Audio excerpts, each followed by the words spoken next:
What's the benefit of being in the academy then? What's the benefit of being in the academy? A young black woman. What? Isn't the fucking president of the academy a young black woman? Oh, she's not young. She's middle-aged.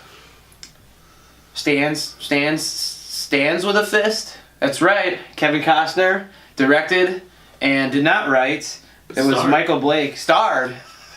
Dances with Wolves. This is a special shout out for our boy Alex Ray, who wanted to hear this review specifically. And who are we? We didn't say in the last one. We didn't. We just talked. You should know. You should know by now. But this is If You Ask Me. We review old school movies, newer school movies, anything that's not in the theaters. But we do review stuff in the theaters, which is just a different show. Yeah. That's just the movie reviews. This is different. Even though it's the same thing. That's right. Anyways, let's get back to Dances with Wolves. This movie came out in 1990. I believe it was, a Best Picture winner? Yes. Agreed. I don't know why I said agreed. I don't know what else did it do pretty well? Won 7 Oscars. Yeah, so pretty fair. Yeah, Best Picture, Best Director, shocking. A little bit, yeah. Best Writing based on, adapted, cinematography, sound, editing, and music. But he won for the director, so. And he was nominated for actor. A lot of awards around this, and personally, I feel like it is rightfully so. But you own the movie, correct? Correct. Do you know who? Damon actually bought this movie for me one Christmas back in high school. Really? Yep. Nice. That's true fact. That's what I was getting at. Oh, sorry. Well, I was going to mention it anyway. No, that's fine. Yeah, continue with what you were saying beforehand. Well, you have a military man that kind of loses his mind in one scene, which is, to me, a brilliant scene where he's running through a battlefield, seemingly arms sprawled on a horse, and kind of a death wish, and then he gets reassigned to an old base, an old fort out in the middle of the, I don't know, the prairie. Yeah, they just say the prairie, and I don't think they specify where or anything like that. So it's out in the Great Plains area, and obviously at this point in time there were Native Americans around, and what happens is sort of a coming of age. No, I'm just kidding. A coming of the races with a white man befriending a tribe of Sioux Indians, and everything else after there is very dramatic, and it's I don't know, an uplifting story. It's got its moments where you feel really bad. There's got some moments where you feel really high, but I think it's all pulled together by a wonderful score. Yes. What were you guys' thoughts? Besides the length of the movie being what it is. Yeah. Yeah, I guess that would be, if we were talking negatives, one of the only things. But other than that, yeah, it's almost like a timeless story now. You see other films with similar plot lines before, I guess, and after this, but just the story in general is just I don't know, it's heart-wrenching, and it's good at the same time. It's kind of it's good. I don't know if I have anything really to add. Damn, I forgot the question already. I just like the transcendence of his character, you know what I mean? He has such a low point in the beginning of the movie. Right. And then he becomes this new man, essentially. Right. Yeah. And I don't know, you can relate to that in some aspects. For sure. And it's kind of one of those things, very much like, and you mentioned movies that have kind of stolen the plot from it. What's that movie with Emil Hirsch? Into the Wild? Yeah, it's kind of like that, where he kind of goes out away from people to try to enlighten himself. After he has that episode during the battle, he's just I need to kind of get away from people. Yeah. That's kind of how he feels, at least, or this is how he says he feels. Yeah, gets away from the war, and kind of he starts getting happier the farther the less people he's around, and then he, comes to meet the Native Americans and grows as a human being. Yeah. What's wonderful about the cinematography, which won an Oscar, is how well it's captured in such a vast area of pretty much nothing. I mean, you got grass and you have grass and some more grass, but couple more. Yeah, I mean, you got some really nice rain scenes. You have a gorgeous hunt scene when they go for the buffalo, which is, I mean, it's really, I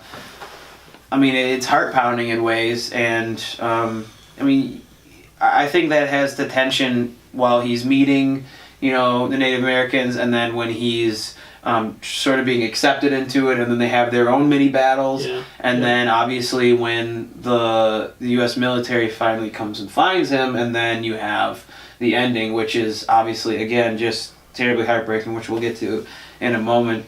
But I guess nitpicks with this movie. Do you guys have anything that really grinds your gears? Like I said, I mean the time, it is a sit, 3 hours, a little over 3 hours. So other than that, I mean, I think it takes a little bit to you know, jump into motion before obviously he meets the Indians, and then it's a solid, I think, 45 to an hour in before he actually meets the Native Americans, even the first time. It is very, very long, slow at parts, very slow at parts, where it's just kind of like him. It's just like him sitting there, or him, you know, talking about the wolf, or, you know, the horse or whatever, and it's just right. But I don't think that's an overall detriment to the to the movie. I think that's just nitpicks. I feel like I would have liked some, and this is nitpicking. I would have liked more of an attempt at an accent from Costner, because there are points where like everyone else in the movie was pulling off, like, you know, like kind of old timey talk, where he just kind of sounded like he straight up came out of 1990. Yeah. Like I felt like if he had tried a little harder there. Maybe I don't know if he has Oscar. Yeah, I don't know if he has that ability as an actor. I don't. Well, there were some issues with the film, and I was kind of pondering it today, and kind of thought maybe it came down to the producers, or, you know, the people who were going to release the film, based on, you don't want to have your main character, your main draw, who's on screen 90% of the time, to be, you know, you can't really make out whatever he's hearing. You know, you don't want him to be that way. And then also the fact that they make it a Sioux tribe, which, you know, I mean, you could have easily done your history as probably one of the last tribes that would have welcomed him in. Yeah.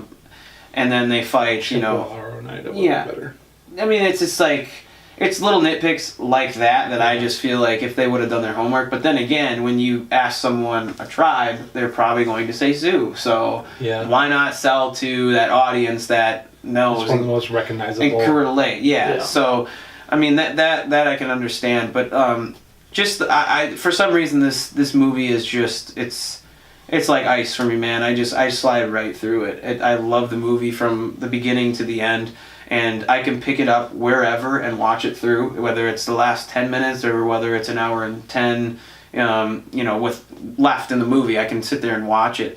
But just the relationship that he has going forward with the animals and the people too, and just the way he learned to respect something that he didn't necessarily respect before, and the way that they portray people who are, enlightened's our word tonight, so I guess are a little less enlightened about the people of the plains and also the animals when they take out the wolf for their own enjoyment, which I think is something that, you know, you still have people arguing about today. Do we re-release wolves, you know, here, or, you know, and then let them eat all of our chickens and all of our livestock, or do you kill them off? And then it's kind of like that ever ongoing battle. But even then the horse, you know, you got this loyalty factor throughout the movie, which, I mean, I absolutely love it. And I thought of you when you were saying about Costner being alone, and that voiceover. But I love the voiceover because of the journal, you know,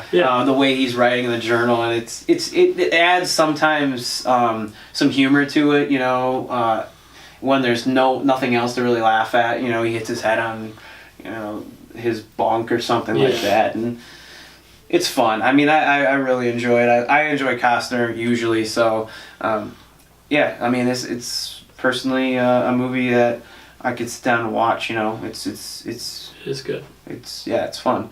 And they actually use actual Native American language, so it's not like That's good. Boy in Striped Pajamas where they're trying to be Germans and they speak English. Yeah. Very good. Like England English. But anyways, that's a different story. Tom Cruise one, you saying? No, Valkyrie? Me at the Gates. Oh, yeah, God. That's important. Yeah, they're Russians and they... Russians with completely English accents. Yeah. Anyways, shoot, I forgot what I was going to say except for... yeah, I mean, let's rate this thing. What do you guys have it? I think it's going to sit at B- for me. Yeah, I'd probably go with that, B-. Yeah, for me it's an A-. It's one of those movies that I watch on Encore probably 100 times a week. Just fell in love with it, and it's just one of those stories that I can go back to quite often if I have a spare 3 hours. Yeah. But anyways, if you want to hear any more video specific reviews for If You Ask Me, let us know. Hit us up with a comment. If you know us, just text us. Yeah. If our Facebook page, Twitter, yep, whatever. Real Frame of Mind for Twitter, The Real Frame of Mind for Facebook, and The Real Frame of Mind for just about everything else. So check us out, give us a like. That was our review, and goodbye. Oh, Imani-shu, danka obwachi. I had to say that. That's Dances with Wolves. That's what it means.